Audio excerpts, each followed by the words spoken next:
అందరికీ వందనాలు. మా తండ్రి గారు అయిన పాస్టర్ రెవరెండ్ డి రమేష్ గారు వాక్యం తెలుపుచున్నారు. అందరూ శ్రద్ధగా వినండి. Thank you. దేవునికి స్తోత్రం, దేవునికి మహిమ కలుగును గాక. దేవుని యొక్క శ్రేష్టమైన పరిశుద్ధమైన ఉన్నత నామమున మీ అందరికీ వందనాలు తెలియజేస్తున్నాను. ఇమ్మానుయేల్ స్వరం అనే ఆధ్యాత్మికమైన కార్యక్రమానికి ప్రేమతో మిమ్మల్ని ఆహ్వానిస్తున్నా. దేవునికి మహిమ కలుగును గాక. ప్రార్థన చేద్దాం. నమ్మదగిన దేవా, గొప్ప దేవా, నీకు స్తోత్రం నాయన. నువ్వెంత మంచి దేవుడు, నువ్వెంత గొప్ప దేవుడు నాయన. మరి ఇమ్మానుయేల్ స్వరం అనే ఆధ్యాత్మికమైన కార్యక్రమం ద్వారా నాతో మాతో మీరు మాట్లాడనైనందుకు వందనాలు చెల్లిస్తున్నాం. ప్రభువా, నీకు మహిమ కలుగును గాక. యేసయ్యా, ప్రజలు నీ వారు నాయన ఆశతో ఎదురు చూస్తున్నారు తండ్రి. మేలు కలుగును గాక. నీ దాసును నన్ను కూడా నీ ఆత్మతో నింపండి, నాతో మాతో మాట్లాడమని యేసునామం అడిగి పొంది ఉన్నాము తండ్రి. ఆమేన్. దేవునికి స్తోత్రం, దేవునికి మహిమ కలుగును గాక. దేవుని యొక్క శ్రేష్టమైన పరిశుద్ధమైన ఉన్నత నామమున మీ అందరికీ వందనాలు చెల్లిస్తున్నాను. ఇమ్మానుయేల్ స్వరం అనే ఆధ్యాత్మికమైన కార్యక్రమం ప్రేమతో మిమ్మల్ని ఆహ్వానిస్తున్నా. దేవునికి మహిమ కలుగును గాక. మీరు మాతో మాట్లాడుతున్నందుకు నేను దేవుణ్ణి ఎంతగానో స్తుతిస్తున్నాను. మీరు మా కొరకు ప్రార్థన చేయడాన్ని బట్టి నేను దేవుణ్ణి ఎంతగానో స్తుతిస్తున్నాను. మీ అందరి ప్రార్థనలు బట్టి దేవుడి పరిచర్యను ఆగకుండా కొనసాగింపజేస్తున్నందుకు నేను దేవుణ్ణి ఎంతగానో స్తుతిస్తున్నాను. మా అనుదిన ప్రార్థనలు కూడా మీ కొరకు నిత్యము ప్రార్థన చేస్తున్నాం. దేవునికి మహిమ కలుగును గాక. హల్లెలూయా. ప్రభునందు ప్రియులారా, ఈరోజు జీవం కలిగిన దేవుని యొక్క వాక్యాన్ని మనం కొద్ది నిమిషాలు ధ్యానం చేద్దాం. ఈరోజు దేవుడు మనతో మాట్లాడుతున్నాడు. మనం ఎల్లప్పుడూ ఒక భయం కలిగి ఉండాలి. ఏంటి ఆ భయం అంటే, దేవుడు నాతోనే ఉన్నాడా లేదా, దేవుడు నాకు తోడుగా ఉన్నాడా లేదా, నేను ఎక్కడైనా దేవునికి దూరం అయిపోతున్నానా, లేదంటే దేవునితో నేను కలిగి ఉన్నానా లేదా అనే ఆధ్యాత్మికమైన భయం మన జీవితంలో కలిగి ఉండాలి. కొన్నిసార్లు మనకు తెలియకనే అపవాది మన మీద దాడి చేసి ప్రభువుకు మనల్ని దూరం చేస్తూ ఉంటాడు, దేవుని సన్నిధికి దూరం చేస్తూ ఉంటాడు, దేవుని యొక్క కృపను పోగొట్టుకునేటట్లుగా చేస్తూ ఉంటాడు. ప్రియులారా, అపవాది గర్జించు సింహము లాంటి వాడు ఎప్పుడు ఎవరిని మృంగుదనాన్ని వెతుకుతూ ఉంటాడు. కాబట్టి వాని యొక్క మెయిన్ ఉద్దేశం ఏంటంటే ప్రభువు నుండి నిన్ను నన్ను వేరు చేయాలని ప్రయత్నం చేస్తూ ఉంటాడు. కాబట్టి వెలిగించబడిన మనం, రక్షింపబడిన మనం, దేవుని కృపనందిన మనం ఒక ఆత్మీయ భయాన్ని కలిగి ఉండాలా. అదేంటంటే, దేవుడు నాకు తోడుగా ఉన్నాడా లేదా, ఆయన నాకు తోడుగా ఉండేటట్లుగా నా ఆధ్యాత్మికమైన జీవితాన్ని కట్టుకుంటున్నానా లేదా అని భయము కలిగి బ్రతుకుట మనకు ఆశీర్వాదం. దేవునికి మహిమ కలుగును గాక. హల్లెలూయా. ప్రభునందు ప్రియులారా, యెహోషువ గ్రంథం 1వ అధ్యాయం 5వ వచనాన్ని ఒకసారి మనం ధ్యానం చేస్తే అక్కడ ఒక మంచి మాట ఉంది, చదువుదాము. నీవు బ్రతుకు దినములన్నింటను ఏ మనుషుడు నీ ఎదుట నిలవలేక ఎండును, నేను మోసేకు తోడయిండునట్లు నీకును తోడయిందును. దేవునికి మహిమ కలుగును గాక. ప్రభునందు ప్రియులారా, యెహోవా సేవకుడైన మోసే మృతి నొందిన తర్వాత యెహోవా నూను కుమారునకు మోసే పరిచారకుడైన యెహోషువకు ఇలాగు సెలవిచ్చెను. మోసే ఇశ్రాయేలు జనాంగం నడుపుటలో ముందున్నాడు. అల్పకాల పాప భోగం అనుభవించడం కంటే దేవుని కొరకు శ్రమ అనుభవించడం మేలని తీర్మానం తీసుకున్నాడు. ప్రతిఫలముగా నాకు బహుమానం ఉందని నమ్మాడు. ప్రభు అతన్ని పిలిచాడు, ఈ బాధ్యతను అప్పచెప్పాడు. ఐగుప్తు చెరలో ఉన్న ఇశ్రాయేలు ప్రజలను అద్భుతంగా తీసుకొని వస్తూ ఉన్నాడు. రోజులు గడుస్తున్నాయి, సంవత్సరాలు గడుస్తున్నాయి. ప్రియులారా, ఒక దినము మోసే ప్రభునందు మృతి నొందాడు. ఎప్పుడైతే మోసే నాయకత్వాన్ని వహిస్తూ ఆయన ప్రభు దగ్గరికి వెళ్ళిపోయాడో వెంటనే యెహోషువకు భయం కలిగిందంట. భయపడ్డాడిక. ఇప్పుడు ఎలాగూ ఇంత కాల్బలము కలిగినటువంటి ఈ ఇశ్రాయేలు జనాంగాన్ని నేను ఎలా నడపాలి, ఏంటి నెక్స్ట్ పరిస్థితులు ఏంటని ఒక తెలియని భయం వచ్చేసింది అతనిలోకి. దేవుడు చూడండి ఏమని మాట్లాడుతున్నాడు. నీవు బ్రతుకు దినములన్నింటను యెహోషువ ఏ మనుషుడు నీ ఎదుట నిలవలేడు, నేను నీకు తోడుగా ఉన్నాను. ఆనాడు మోసేకి ఎలా తోడుగా ఉన్నాడో ఈనాడు నీకును తోడుగా ఉంటాను. కాబట్టి ఏది నిన్ను ఆపజాలదు, ఏ మనుషుడు నీ ఎదుట నిలవలేడు. శత్రువే వచ్చినా, ఏమండి అనేక రాజ్యాలే వచ్చినా, రాజులే వచ్చినా, నిన్ను కీడులోకి పడేయాలని, నాశనంలోకి పడేయాలని ఎంతమంది ప్రయత్నించినా వారి వలన ఏమీ కలగదు. ఎందుకంటే నేను నీకు తోడుగా ఉన్నాను. మోసేకు తోడుగా ఉండి ఎర్ర సముద్రాన్ని పాయలు చేశాను. మోసేకు తోడుగా ఉండి ఆకాశం నుండి మన్నాను కురిపించాను. మోసేకు తోడుగా ఉండి అగ్నిస్తంభమై మేఘస్తంభమై నడిపించాను.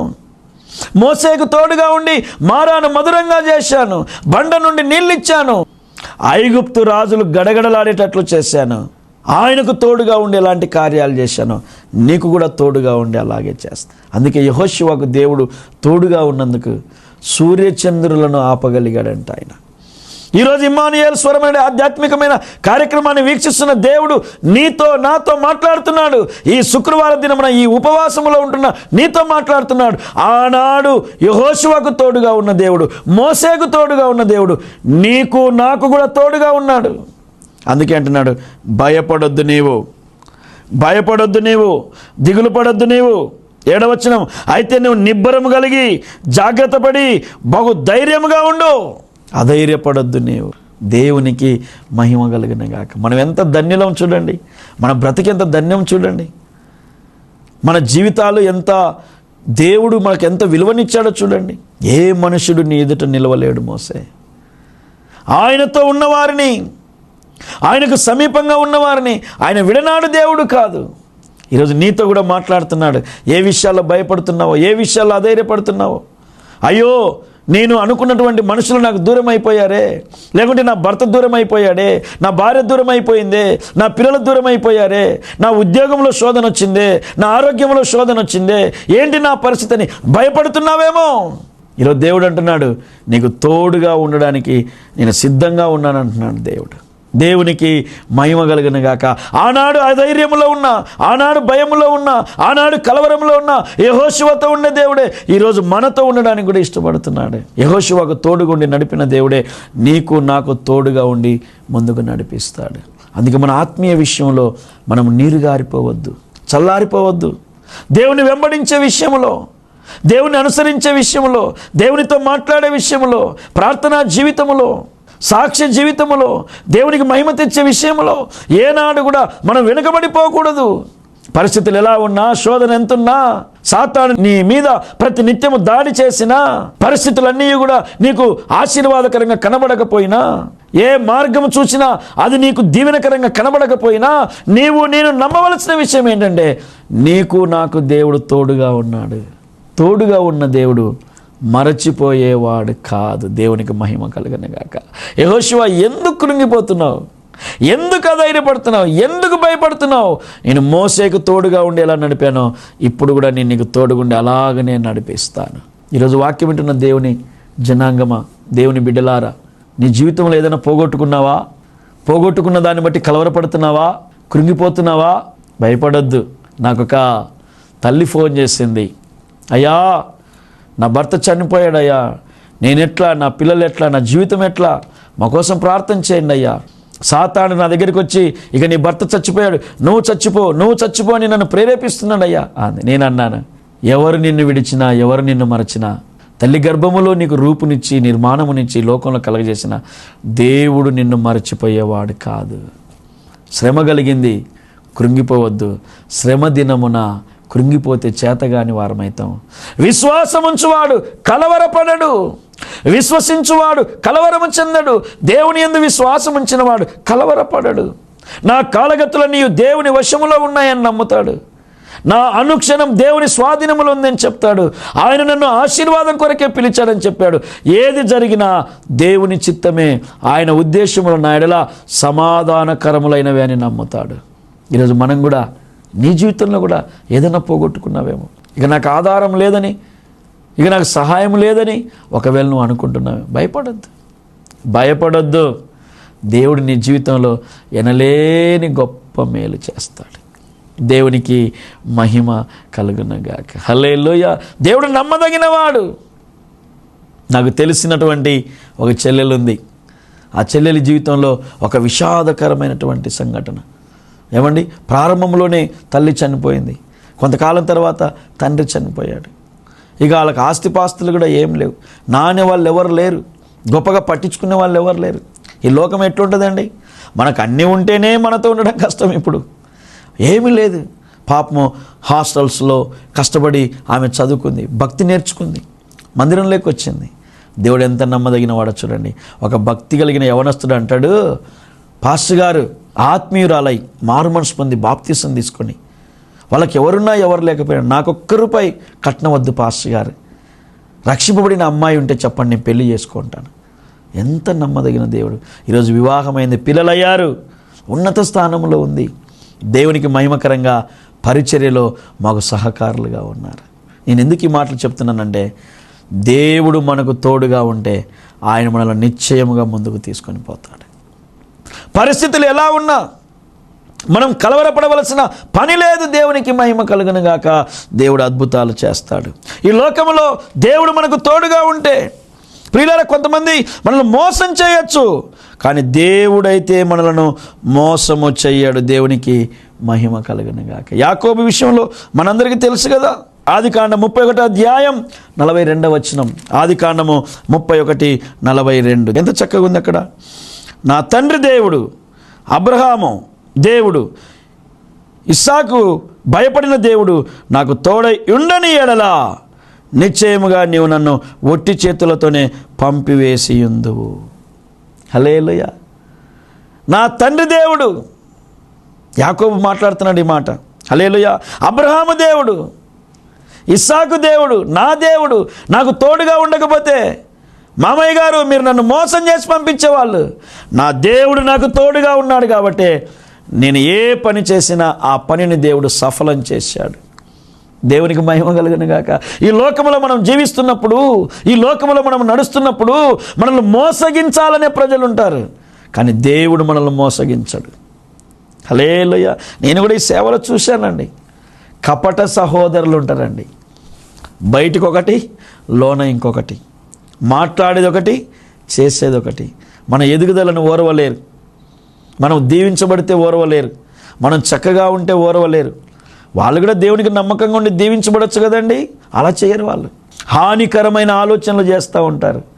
22 సంవత్సరాల్లో యవ్వన కాలంలో నా 21వ ఏట నేను దేవుని పాదాలు పట్టుకొని వచ్చాను. అయ్యో, అనేక మంది ప్రజలను చూశాను. హృదయానికి గాయపరిచే మనసులు, కీడును కల్పించే ప్రజలు, నష్టపరచాలని చూసే మనుషులు, ఎప్పుడు పడిపోతాడా అని చూసే మనుషులు. కపట ప్రేమ, కపట ప్రేమ. నేను కొంతమందిని చూశాను, ఇంత పెద్ద పెద్ద ప్రార్థనలు చేస్తూ అంటారు, కానీ అంతరంగం అంత విషం. యాకోబు అదే మాట్లాడుతున్నాడు. ఏమండి మామయ్య గారు, నా తండ్రి దేవుడు, నా దేవుడు, అబ్రహాము దేవుడు నాకు తోడుగా ఉండని ఎడలా నువ్వు నాకు మోసం చేసేవాడివి కదా, అయితే నా దేవుడు నాకు తోడుగా ఉన్నాడు, అందుకే నన్ను ఇంత గొప్పవానిగా చేశాడు. ఈరోజు ఇమ్మానుయేల్ స్వరం అనేది ఆధ్యాత్మికమైన కార్యక్రమాన్ని వీక్షిస్తున్న నీవు, మోసము చేసే మనుషుల వైపు మనం చూడాల్సిన పనిలే, ఆశీర్వదించే దేవుని వైపు మనం చూడాలి. కష్టాల పాలు, నష్టాల పాలు, వేదనల పాలు చేసే మనుషుల వైపు మనం చూడాల్సిన పనిలే, ఆశీర్వదించే దేవుని వైపు మనం చూడాలి. నీ అభివృద్ధిని ఓరవని వారు, నీ క్షేమాన్ని భరించలేని వారు ఎంతమంది నీ పైన కుయుక్తి పడినా కూడా వారి మీద మనం మనసుంచాల్సిన పనిలే. దేవుడు మనకు అప్పచెప్పిన పనిని మనము నమ్మకంగా చేస్తూ సాగితే చాలు, దేవునిని తోడుగా కలిగి ఉంటే చాలు.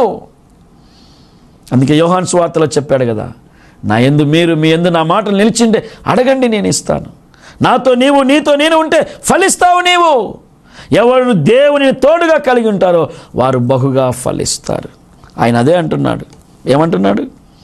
ఏమండి, దేవుడు నాకు తోడుగా ఉండడాన్ని బట్టి నాకు ఈ ఆశీర్వాదం వచ్చింది, కానీ లేకపోతే నువ్వు నన్ను వట్టి చేతులతో పంపించేసేవాడి. పోరా పో, ఎవరు చెప్పుకుంటావో చెప్పుకోపో అని బెదిరించేవాడివి నీవు, ఏమి ఇచ్చేవాడివి కాదు. కానీ దేవుడు ఏం చేశాడంటే, ఎంత మంచి మాట చూడండి, ఎంత మంచిగా రాశాడు. పంపివేసింది దేవుడు నా ప్రయాసమును, నా చేతుల కష్టమును చూచి. దేవానికి స్తోత్రం. మన దేవుడు చూచుచున్న దేవుడు. నీ ప్రయాస వ్యర్థము కాదు, నీ కష్టము వ్యర్థము కాదు.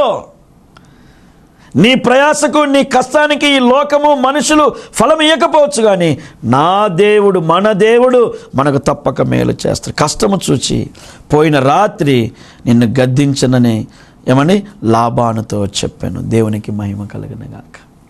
హల్లెలూయా, హల్లెలూయా. ఈరోజు వాక్యాన్ని వీక్షిస్తున్న నీవు, దేవుడు నీకు తోడుగా ఉన్నాడనే ధైర్యంతో ఉన్నావా? దేవుడు నాకు తోడుగా ఉంటాడనే విశ్వాసంతో ఉన్నావా? అయితే నువ్వు భయం చెందాల్సిన పనిలే. దేవుడే మన పక్షమున గొప్ప కార్యాలు చేస్తాడు. దేవునికి మహిమ కలుగునుగాక. హల్లెలూయా, హల్లెలూయా. ప్రభునందు ప్రియులారా, యెహోషువతో మాట్లాడుతున్నాడు. ఏ మనుషుడు నీ ఎదుట నిలవలేడు యెహోషువ, నేను మోసేకు తోడైన నీకు తోడుగా ఉంటానన్నాడు. దేవుడు తోడుగా ఉన్నాడు, అతని జీవితాన్ని ముందుకు నడిపించాడు. యాకోబు అంటున్నాడు, నా దేవుడు నాకు తోడుగా ఉండడాన్ని బట్టి నువ్వు నన్ను మోసం చేయలేకపోయావు, నిన్నెవరు మోసం చేయలేరు, దేవుడు నీకు తోడుగా ఉంటే. ప్రభు అన్నాడు, నిన్ను ముట్టువాడు నా కనుగుడ్డు ముట్టువానితో సమానం అని చెప్పాడు. మనకు హాని కలగనీయడు ఆయన రెక్కల చేత మనల్ని భద్రపరుచుకుంటాడంట ఆయన. అయితే మనం కలిగి ఉండవలసిన అనుభవం ఏంటంటే దేవునిని తోడుగా కలిగిన ప్రజలుగా బ్రతకాలి. విశ్వాసములో, ప్రార్థనలో, భక్తిలో, వాక్య ప్రకారం నడుచుట విషయంలో మనం ఏనాడు కూడా వెనుదిరిగి చూడకూడదు. లోకం ఏం మాట్లాడినా, పరిస్థితులు ఎలా ఉన్నా మనమైతే దేవునికి ఇష్టలైన వారముగా నడుచుట మనకు దీవెనకరం. దేవునికి మహిమ కలుగునుగాక. చూడండి, బైబిల్ గ్రంథంలో ప్రియులారా మరి ఒక మాట మనం జ్ఞాపకం చేస్తే 2వ సమూయేలు గ్రంథం 3వ అధ్యాయం 1వ వచనాన్ని మనం చూద్దాం. 2వ సమూయేలు గ్రంథం 3వ అధ్యాయం 1వ వచనం. సౌలు కుటుంబీకులకును దావీదు కుటుంబీకులకును బహుకాలము యుద్ధం జరగగా దావీదు అంతకంతకు ప్రబలెను. దేవునికి మహిమ కలుగునుగాక. సౌలు కుటుంబము అంతకంతకు నీరసిల్లెను. దేవునికి మహిమ కలుగునుగాక. చూసారా, యుద్ధములో కూడా, కష్టములో కూడా, శ్రమలో కూడా, శోధనలో కూడా, వ్యాధిలో కూడా, బాధలో కూడా, భయములో కూడా దేవుడు మనకు తోడుగా ఉంటే ఆ శ్రమలు కూడా మనకు ఆశీర్వాదాలుగా మారుతాయి. దేవునికి మహిమ. ఎంత నమ్మదగిన దేవుడు మన దేవుడు. అందుకేమన్నాడు, నీతిమంతుడు పడినను దేవుడు మరలా వాని తిరిగి లేపుతాడు. నీతిమంతులకు కలుగు ఆపదలు అనేకములు, కానీ వాటన్నింటిలో నుండి యెహోవా వానిని తప్పించును. అందుకే దేవుడు మనకు తోడుగా ఉన్నాయనుకోండి, యుద్ధము కూడా ఆశీర్వాదమే. దేవునికి మహిమ కలుగునుగాక. చాలా సంవత్సరాల కిందట ఏమండి ప్రభు నాకు చెప్పాడు, మందిరాన్ని కట్టు నాయనా అని చెప్పాడు. ప్రభువా, మరి మందిరం కట్టాలంటే డబ్బులు కావాలి, మీకు తెలియంది ఏం లేదు నాయన. మరి నేనైతే ఎవరిని అడగలేను. దేవుడు నాకు ఇచ్చిన కృప ఏంటంటే నేను ఎప్పుడు మనుషుల వైపు చూడను, నా నేత్రాలు ఎప్పుడు దేవుని వైపే. దేవునికి మహిమ కలుగునుగాక. ప్రభు అన్నాడు, మందిరం కట్టు, నేను నీకు తోడుగా ఉన్నాను అన్నాడు. ఏమండి, దేవుడు ఎంత నమ్మదగిన వాడో చూడండి. నేను యథార్థంగా చెప్తున్నాను. నన్ను కొద్దిమంది ప్రజలు మోసగించారు, నా ధనమంతా పోయింది, నా దగ్గర ఇంకేం లేదు.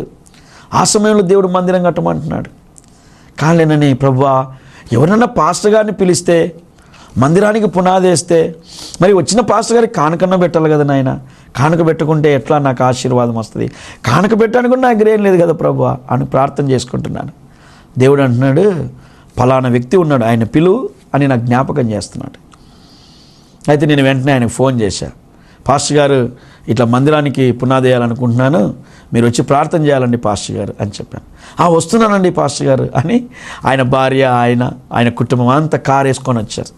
నా మనసంతా ఒకటే బాధ. ప్రేరాయిలు అయితే చేతిలో ఉంది, ధనమేమీ లేదు నా దగ్గర. మా పాస్టర్ గారు నా కళ్ళ చూస్తుంది, ఆమె కళ్ళ చూస్తున్నాను, కానీ దేవుడు కార్యం చేస్తాలే అనుకుంటున్నాను. ప్రభువా, నీకు తెలియనిది ఏమీ లేదు నాయన, ఆ దైవజనుడు సంతోషంగా పునాది వేయాలి తండ్రి, కనికరించు ప్రభువా అని ప్రార్థన చేసుకుంటున్నా. ప్రార్థన అంతా అయింది, పాటలు పాడాము, ప్రార్థన చేసాము. పాస్టర్ గారు కూడా ప్రార్థన చేశాడు. ఆయన ఎంత నమ్మదగిన వాడు చూడండి. ఆమేన్ అన్నామో లేదో వెంటనే ఆయన జోబీలో ఉన్న కట్టను, ఒక డబ్బులు కట్ట, ఒక 50,000 తీసి నా చేతుల్లో పెట్టి, అయ్యా ఇది మందిరం పని కొరకు వాడయ్యా అన్నాడు. నా కళ్ళమ్మటి నీళ్ళు వచ్చాయండి. నేను ఇంకా తడుముకోకముందే, ఆయనకు కానుక ఇవ్వాలి అన్న ఆలోచన ఇంకా ఆయనలో పుట్టకముందే, ఆమేన్ అన్న తోడనే ఏమండి ఏం చేశాడో తెలుసా? 50,000 కానుక ఇచ్చాడు. నేను వెంటనే అన్నాను, పాస్టర్ గారు రండి హోటల్కి పోయి భోంచేద్దాం, దేవునికి మహిమ కలుగునుగాక. వారికి కడుపు నిండా ఆహారం పెట్టించి, ఏమండి వాళ్ళు ఇచ్చిన దానిలోనే కొంత కానుక తీసి వాళ్ళకి ఇస్తే వాళ్ళు ఎంత సంతోషపడ్డారో. వాళ్ళు అనుకున్నారు నా దగ్గర చాలా డబ్బు ఉంది అనుకున్నారంటే వాళ్ళు. తర్వాత నేను సాక్ష్యం చెప్పాను, దేవుడు ఇలాంటి మేలు చేశాడని. ఇంకంతా అయిపోయింది, ఇక రాడు కావాలి. ఎట్లా దేవా అని ప్రార్థన చేసుకుంటుంటే నరేంద్ర మోడీ గారు ఏం చేశారంటే పాత నోట్లన్నీ రద్దు చేసి కొత్త నోట్లన్నీ ప్రింట్ చేసామన్నాడు. దేవునికి మహిమ కలుగునుగాక. ఆ స్టీల్ షాప్ వాడు అంటాడు, ఎంత రాడు కావాలో పట్టకపోండి పాస్టర్ గారు, మళ్ళీ ఇద్దరు ఇప్పుడు డబ్బులు అవసరం లేదు అంటాడు. ఏమంటే ప్రపంచానికి ఆ యొక్క డబ్బులు మార్చినందుకు ఇబ్బంది అయిందేమో కానీ దేవుడు నా ద్వారా ఒక మందిరాన్ని కట్టించాడు. దేవునికి మహిమ కలుగును గాక. దేవుడు మనకు తోడుగా ఉంటే శ్రమలు కూడా ఆశీర్వాదాలే. అగ్నిగుండము కూడా ఆహ్లాదకరమైన స్విమ్మింగ్ పూల్లా చేసేస్తాడు ఆయన. శోధనలు, వేదనలు, బాధలు కూడా మనకు దీవెనకరమే. ఎందుకంటే దేవుడు శోధనలో కూడా మనతో నిలిచి ఉన్నాడు కాబట్టి. ఈరోజు వాక్యాన్ని వీక్షిస్తున్న దేవుని బిడ్డలారా, భయపడుతున్నారా? దిగులు పడుతున్నారా? కలవరపడుతున్నారా? ఇంకెంతకాలం ఈ ఉపవాస ప్రార్థనలు చేయాలి? ఇంకెంతకాలం నాకు ఈ కష్టం అనుకుంటున్నావా? ఆ కష్టాన్నే నీకు ఆశీర్వాదకరంగా చేసేవాడు మనం ఆరాధించే దేవుడు. బైబిల్ గ్రంథంలో ఉంది కదండి, సోమ్రోన్లో కరువు వచ్చింది కదా, గాడిద తల 10 రూపాయలకు అమ్మబడుతుంది కదా, అరపావు పావురపు రెట్ట కూడా డబ్బులు పెట్టి కొనుక్కుంటున్నారు కదా. రేపు ఈ వేళకు దేవుడు అద్భుతం చేస్తానని మాట ఇచ్చాడు. అందరూ అంటారు, ఎట్లా చేస్తాడా దేవుడు? రేపు ఈ వేళకు ఎట్లా చేస్తాడంటే ప్రభు ఏదైనా చేయగలుగుతాడు. ఎంత గొప్పవాడు చూడండి. ఆకలికి అలమటించి భయపడి వాళ్ళు ఆ యొక్క ప్రాంతంలోకి వెళ్తే గుర్రముల రథముల శబ్దములను దేవుడు వినిపించేటట్టుగా చేసి శత్రువులందరూ పారిపోతే ఆ ధాన్యమును, ఆ సంపదను తీసుకొని వచ్చి ఒక్క రోజులోనే సమృద్ధిని అనుభవించారు వాళ్ళు.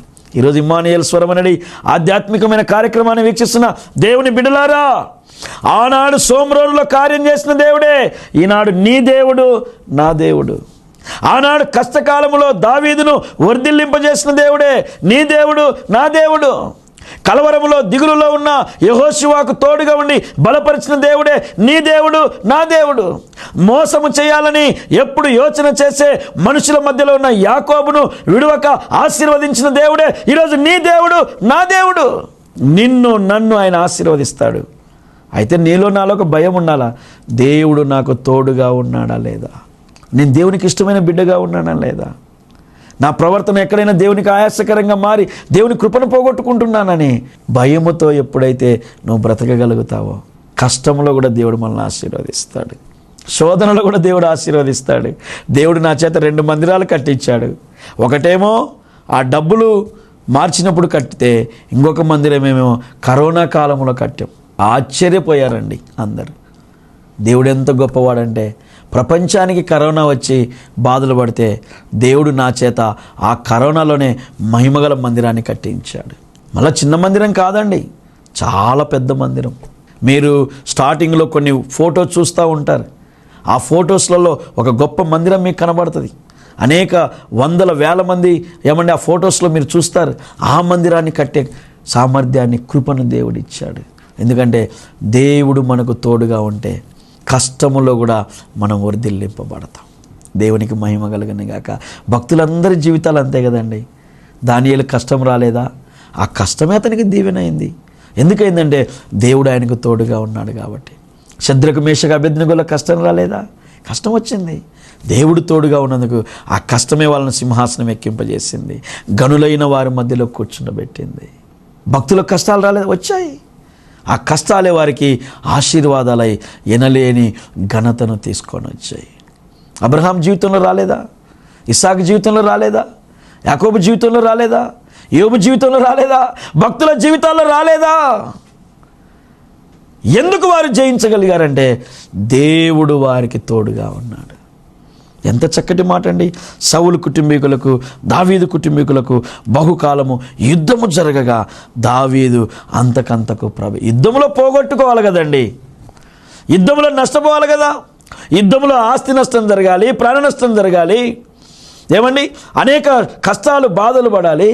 కానీ దేవుడు తోడుగా ఉన్నందుకు యుద్ధములో కూడా దావీదును దేవుడు ఆశీర్వదించాడంట. ఈరోజు నా 2 చేతులు జోడించి జ్ఞాపకం చేస్తున్నాను. కలవరపడొద్దండి, భయపడొద్దండి, దిగులు పడొద్దండి, ఎప్పుడు అధైర్యపడొద్దండి. ఒకే విశ్వాసం. ఆ విశ్వాసం ఏంటంటే దేవుడు నాకు తోడుగా ఉన్నాడు. దేవుడు నాకు తోడుగా ఉంటే నరులేమియు నన్ను చెయ్యజాలరు. నేను దేవునితో ఉంటే చాలు, ఆయన నాతో ఉంటే చాలు, నా బ్రతుకుకు అదే ధన్యమని నమ్ము. నీ జీవితంలో ప్రభు ఎనలేని మేలులు చేయబోతున్నాడు. అటు దివ్యకృప పరిశుద్ధాత్మ దేవుడు మనందరినీ గ్రహించును గాక. ఆమేన్. ప్రార్థన చేద్దాం. నమ్మదగిన దేవా, నీకు స్తోత్రం. కలవరంలో దిగులులో, చింతలో, వేదనలో ఉన్నటువంటి యెహోషువను ధైర్యపరచి, ఏ మనుషుడు నీ ఎదుట నిలవలేడు నా కుమారుడా, మోసేకు తోడుగా ఉండి నీకు తోడుగా ఉంటానన్నావు. గొప్ప కార్యాలు చేశావు. మోసం చేసే మనుషులు యాకోబు చుట్టూ ఉన్నప్పటికీ నీవు తోడుగా ఉన్నందుకు ప్రభువా ఎవ్వరు మోసం చేయలేకపోయారు. నీకు స్తోత్రం నాయన. యేసయ్యా నా ప్రభువా నీకు స్తోత్రం. ఇదిగో నాయన, దావీదుకు నువ్వు తోడుగా ఉన్నావయ్యా. తోడుగా ఉన్నందుకు ఆయన అంతకంతకు వర్ధిల్లింపబడ్డాడు. ఈరోజు వాక్యం వింటున్నా మా ప్రియుల జీవితాల్లో, మా జీవితాల్లో నువ్వు తోడుగా ఉంటే చాలు నాయన, ఎనలేని కార్యాలు జరుగుతాయి. కాబట్టి నీ సన్నిధి, నీ కాపుదల, నీ తోడు మాకు యేసు నామమున కలుగునుగాక. తండ్రి నీకు స్తోత్రాలు. విన్న వాక్యాన్ని ఆశీర్వాదకరంగా చేతండి. ఘనతమయం ప్రభావాలు మీకే ఆరోపిస్తూ యేసునామం అడిగి పొందిన్నాం తండ్రి, ఆమేన్. మన తండ్రి అయిన దేవుని ప్రేమ, కుమారుని యేసుక్రీస్తు కృప, పరిశుద్ధాత్మ యొక్క అన్యోన్య సహవాసం మనకు సంఘమునకు పరిశుద్ధులకు దేవునికి సదాకాలం తోడైండి నడిపించును గాక. ఆమేన్. Praise the lord. దేవునికి మహిమ కలుగును గాక. ఇమ్మానుయేల్ స్వరం అనే ఆధ్యాత్మికమైన కార్యక్రమాన్ని వీక్షించిన మీ అందరికీ నా హృదయపూర్వక వందనాలు తెలియజేస్తున్నాను. ఈ కార్యక్రమాలు మీకు ఆశీర్వాదకరంగా ఉన్నాయా? అయితే మాతో మాట్లాడండి. ఎంతోమంది ఫోన్లు చేసి మాతో మాట్లాడుతున్నారు. మీరు కూడా మాట్లాడండి. ఈ పరిచర్యలను బలపరచండి. మా కొరకు నిత్యము ప్రార్థన చేయండి. మీ కొరకు మేము కూడా ప్రార్థన చేస్తున్నాం. ఏ ప్రార్థన అవసరం ఉన్నా మాకు తెలియచేయండి. మేము కొన్ని కారణాలను బట్టి మీ కాల్ లిఫ్ట్ చేయకపోవచ్చు. మరలా అయినా నేను చేస్తాను. చాలామంది మిస్డ్ కాల్స్ నేను చూసి మరలా మీకు ఫోన్లు చేస్తూ ఉంటాను. ఏమండి? కాబట్టి మాతో మీరు మాట్లాడండి. ప్రభు వలన మీరు మేలు పొందితే తప్పక సాక్ష్య రూపంలో మాకు తెలియచేయండి. దేవుడు మిమ్మల్ని, మీ కుటుంబాలను ఆశీర్వదించునుగాక. Thank you. God bless you. Praise Lord. మా ఆరాధనలు జరుగు స్థలం, మా మొదటి ఆరాధన ఉదయం 8 గంటలకు గాజుల రామారాం రవినారాయణ రెడ్డి నగర్ నందు జరుగును. మా రెండవ ఆరాధన ఉదయం 11:30 మియాపూర్ ఓల్డ్ ఆఫీస్పేట్ సాయినగర్ నందు జరుగును. పాలు పొంది దీవెనలు పొందగలరు. మా address reverend D Ramesh, Emmanuel prayer home international ministries, 2-327 Sainagar, old Officepet, Miyapur, Hyderabad. మీ ప్రార్థన అవసరతల కొరకై మీరు సంప్రదించాల్సిన మా ఫోన్ నెంబర్ 9912956528.